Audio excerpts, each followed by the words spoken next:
Hi అండి. Welcome to యషూరస్ kitchen. ఈరోజు ఉగాది స్పెషల్ నేతి బొబ్బట్లండి. సింపుల్ అండ్ టేస్టీగా, హెల్తీగా ఎలా ప్రిపేర్ చేసుకోవాలో మీకు చేసి చూపిస్తాను. నేను చెప్పిన కొలతలతో మీరు ఒకసారి ఈ విధంగా ట్రై చేయండి. చాలా ఈజీగా ప్రిపేర్ చేసుకోవచ్చు. ఎన్ని గంటలైనా సరే సాఫ్ట్‌గా ఉంటాయండి. అలాగే ప్రిపేర్ చేయడం కూడా చాలా సింపుల్ అండి. వంట రాని వాళ్ళు కూడా ఈజీగా చేసేయొచ్చు. దీన్ని ఎలా ప్రిపేర్ చేసుకోవాలో ఇప్పుడు చూద్దాం అండి. దీనికోసం ముందుగా 1 కప్పు శనగపప్పుని తీసుకున్నానండి. ఈ కప్పుతో 1 కప్పు శనగపప్పుని ఓ 2, 3 సార్లు శుభ్రంగా కడిగి వాటర్ వేసుకొని ఒక 2 గంటలు నానబెట్టుకొని పక్కన పెట్టేసుకోవాలి. ఇప్పుడు వేరొక బౌల్ తీసుకొని దానిలో ఏ కప్పుతో అయితే శనగపప్పు తీసుకున్నామో అదే కప్పుతో కప్పున్నర వరకు గోధుమ పిండిని తీసుకోవాలండి. అలాగే దానిలో ఒక 1/2 టీ స్పూన్ పసుపు, కొద్దిగా ఉప్పు, ఒక 1/2 టేబుల్ స్పూన్ నెయ్యిని వేసుకోవాలి. పసుపు వేయటం వల్ల కలర్ అనేది బాగా వస్తుందండి. ఇలా వీటన్నిటిని కూడా వేసుకొని ఒకసారి బాగా కలుపుకోవాలండి. ఇలా ఒకసారి కలుపుకొని కొంచెం కొంచెంగా వాటర్ని వేసుకొని చపాతీ పిండిలా మరీ గట్టిగా కాకుండా కొంచెం లూజ్గా కలుపుకోవాలండి.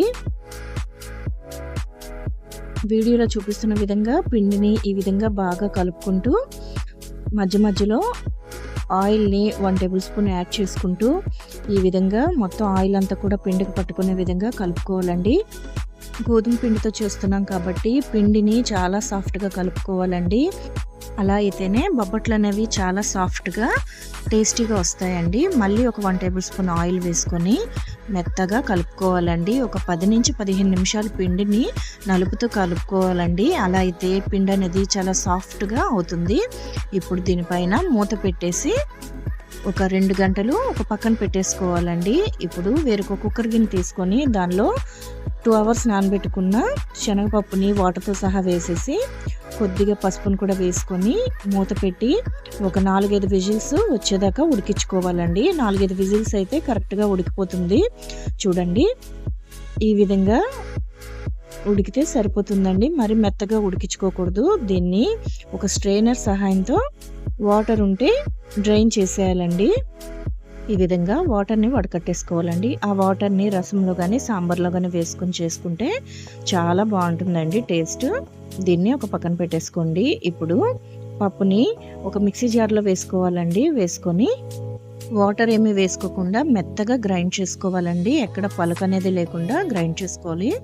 చూడండి, వీడియోలో చూపిస్తున్న విధంగా మెత్తగా గ్రైండ్ చేసుకోవాలండి.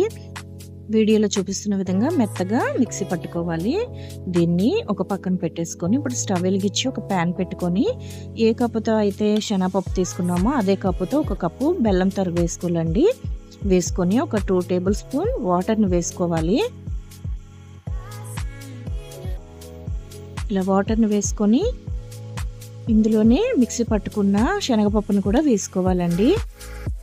ఇలా మొత్తం వేసుకున్న తర్వాత ఫ్లేమ్ని మీడియం టు హై ఫ్లేమ్లో అడ్జస్ట్ చేసుకుంటే ఇలా కలుపుకుంటే బెల్లం అనేది బాగా కరిగి మొత్తం పప్పు బెల్లం మొత్తం కలిసేలాగా వీడియోలో చూపిస్తున్న విధంగా అవుతుందండి. ఈ విధంగా వచ్చే వరకు కూడా ఫ్లేమ్ని మీడియంలో పెట్టుకుంటూ చేసుకోవాలి. ఇప్పుడు దీనిలో ఒక 1/2 టీ స్పూన్ ఇలాచి పొడి వేసుకోవాలండి. వేసుకొని మొత్తం కలిసేలాగా ఒకసారి బాగా కలుపుకోవాలండి. ఇలా కలుపుకున్న తర్వాత దీనిలో ఒక 1/2 టేబుల్ స్పూన్ నెయ్యిని వేసుకోవాలండి. నెయ్యిని వేసుకొని పూర్ణం అంతా కూడా దగ్గరగా అవ్వాలండి. కాస్త ప్యాన్ నుంచి సపరేట్ అవ్వాలి. అప్పటి వరకు కూడా మీడియం టు హై ఫ్లేమ్ని పెట్టుకొని ఈ విధంగా వీడియోలో చూపిస్తున్న విధంగా పూర్ణాన్ని రెడీ చేసుకోవాలండి. ఇలా ఉన్నప్పుడు స్టవ్ ఆఫ్ చేసి పూర్తిగా చల్లారిన తర్వాత ఇలా చేతికి నెయ్యిని కాస్త రాసుకొని పూర్ణాలని చుట్టుకోవాలండి. ఈ విధంగా అన్నీ కూడా చుట్టుకొని ఒక ప్లేట్లో పెట్టి ఒక పక్కన పెట్టేసుకోండి. ఈ విధంగా చుట్టుకున్న తర్వాత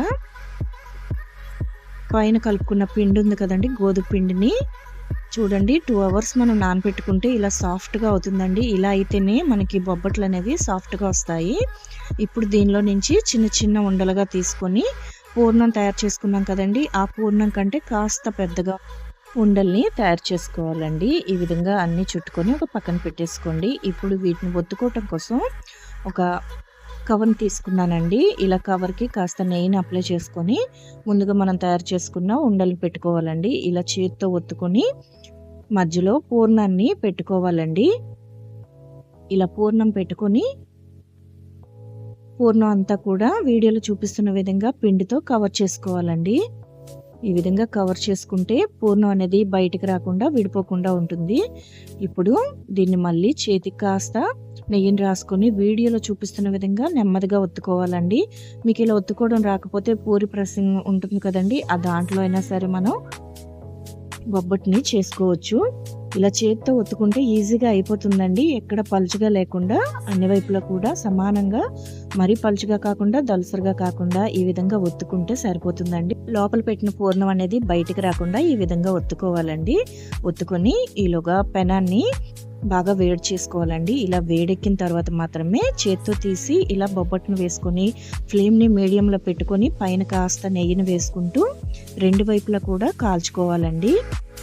ఫ్లేమ్ని మీడియంలో పెట్టుకొని మాత్రమే ఇలా బొబ్బట్ని కాల్చుకోవాలండి. అలా అయితేనే బాగా ఫ్రై అవుతాయండి. లేదంటే కాస్త అంచులు గట్టిగా అయిపోయి హై ఫ్లేమ్లో పెట్టి మీరు కాల్చుకుంటే అంచులు అనేవి గట్టిగా అయిపోతాయండి.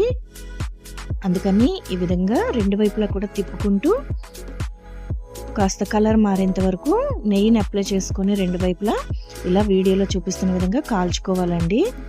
ఇంతే అండి, చాలా సింపుల్ అండి, చాలా ఈజీగా చేసుకోవచ్చు. ఈ విధంగా కలర్ వస్తే సరిపోతుందండి. ఇంతే అండి, ఇలా కాల్చుకొని అన్ని బొబ్బట్లని ప్రిపేర్ చేసుకోవాలండి.